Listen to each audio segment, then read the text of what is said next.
ನಾಯಕತ್ವ ಸಂಪುಟ ಪುನರ್ರಚನೆಯ ಬಗ್ಗೆ ಯಾರೂ ಕೂಡ ಮಾತನಾಡಬಾರದು. ಹೈಕಮಾಂಡ್ ಆದೇಶವನ್ನ ಎಲ್ಲರೂ ಕೂಡ ಪಾಲನೆ ಮಾಡಬೇಕು ಎಂದಿದ್ದಾರೆ ಬೋಸರಾಜು ಅವರು.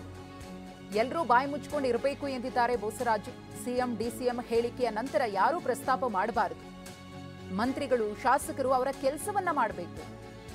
ಎಲ್ಲರೂ ಮಾತನಾಡ್ತಾ ಹೋದ್ರೆ ಬಿಜೆಪಿ ರೀತಿ ಆಗುತ್ತೆ. ಅದಕ್ಕೆ ನಾವು ಅನುವು ಮಾಡಿಕೊಡುವುದು ಬೇಡ. ಎಲ್ಲರೂ ಕೂಡ ಬಾಯಿ ಮುಚ್ಚಿಕೊಂಡಿದ್ರೆ ಒಳ್ಳೆಯದು. ಹೈಕಮಾಂಡ್ ಏನು ಆದೇಶವನ್ನ ಕೊಡುತ್ತೋ ಅಥವಾ ಏನು ತೀರ್ಮಾನವನ್ನ ತೆಗೆದುಕೊಳ್ಳುತ್ತೋ ಅದಕ್ಕೆ ಎಲ್ಲರೂ ಬದ್ಧರಾಗಿರೋಣ ಎಂದಿದ್ದಾರೆ. ಮುಖ್ಯಮಂತ್ರಿಗಳು ಏನು ಹೇಳ್ತಾರೆ, ಅವತ್ತಿನಿಂದ ಇವತ್ತು ಹೈಕಮಾಂಡ್ ಏನು ಹೇಳ್ತಾರೆ ಹೈಕಮಾಂಡ್ ಹೇಳಿದಂಗೆ ನಡ್ಕೊಳ್ತೀರಿ ಅಂತಾರೆ.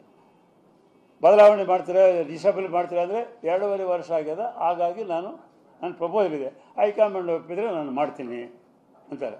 ಶಿವಕುಮಾರ್ ಅವರು ಏನು ಹೇಳ್ತಾರೆ, ಮುಖ್ಯಮಂತ್ರಿಗಳು ಹೇಳಿದ ಮೇಲೆ ಮುಗಿತಾ ಆ ವಿಷಯ, ಅವ್ರು ಏನು ಹೇಳ್ತಾರೆ ಅದ್ರ ಪ್ರಕಾರ ನಾವು ಹೇಳ್ತೀನಿ ಅಂತೇಳಿ ಇವರಿಬ್ಬರೇ ಹೇಳಿದಾಗ ಬೇರೆಯವ್ರ ಪ್ರಶ್ನೆ ಬರ್ತದೆ. ಶಿಸ್ತಿನಿಂದ ಇರ್ತಕ್ಕಂಥ ಪಾರ್ಟಿನ ಡಿಸಿಪ್ಲಿನ್ ಆಗಿರ್ಬೇಕಾದ್ರೆ ಬಾಯಿ ಮುಚ್ಕೊಂಡು ಇರ್ಬೇಕಂತ ಹೇಳ್ತೀನಿ ನಾನು ಎಲ್ಲರಿಗೂ. ಯಾವುದೇ ಕಾರಣಕ್ಕೆ ಕಾಮೆಂಟ್ ಮಾಡಬಾರ್ದು. ಹೈಕಮಾಂಡ್ ಇದೆ, ಹೈಕಮಾಂಡ್ ಸಂದರ್ಭ ಬಂದಾಗ ಯಾವ ರೀತಿ ನಡ್ಕೊಳ್ಬೇಕು ಹೈಕಮಾಂಡ್ ಎಲ್ಲವನ್ನೂ 146 ವರ್ಷ ಇತಿಹಾಸ ಇರ್ತಕ್ಕಂಥ ಪಾರ್ಟಿ ಅನೇಕ ವಿಷಯಗಳನ್ನ ಗಮನಿಸಿದರು. ಅನೇಕ ರಾಜ್ಯಗಳಲ್ಲಿ ಯಾವ ರೀತಿ ಮಾಡಬೇಕು ಸಂದರ್ಭ ಬಂದಾಗ ಮಾಡೇ ಮಾಡ್ತಾರೆ ಅವರು. ಹಾಗಾಗಿ ನಾವು ಯಾರು ಮಾತನಾಡ್ತಕ್ಕಂಥದ್ದು ಸರಿಯಲ್ಲ ಅಂಬೋದು ನಾನು ಹೇಳೋದು.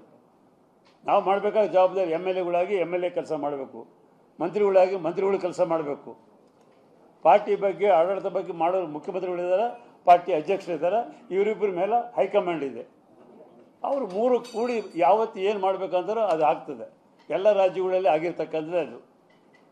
ಇಲ್ಲಂದರೆ ಇದು BJP ಆದಂಗೆ ಆಗ್ತದೆ. ಕರ್ನಾಟಕದಲ್ಲಿ BJP ಏನಾದರೆ 4 ಬಾಗಿಲು, ಒಂದು ಬಿಜಾಪುರದು, ಒಂದು ಶಿವಮೊಗ್ಗದು, ಒಂದು ಬ್ಯಾಂಗ್ಳೂರು ಅಶೋಕ್ ಅವ್ರದ್ದು, ಒಂದು ಜೋಶಿ ಅವ್ರದ್ದು ಹುಬ್ಬಳ್ಳಿನಲ್ಲಿ ಆದಂಗೆ ಇದೂ ಹಂಗೆ ಆಗ್ತದೆ.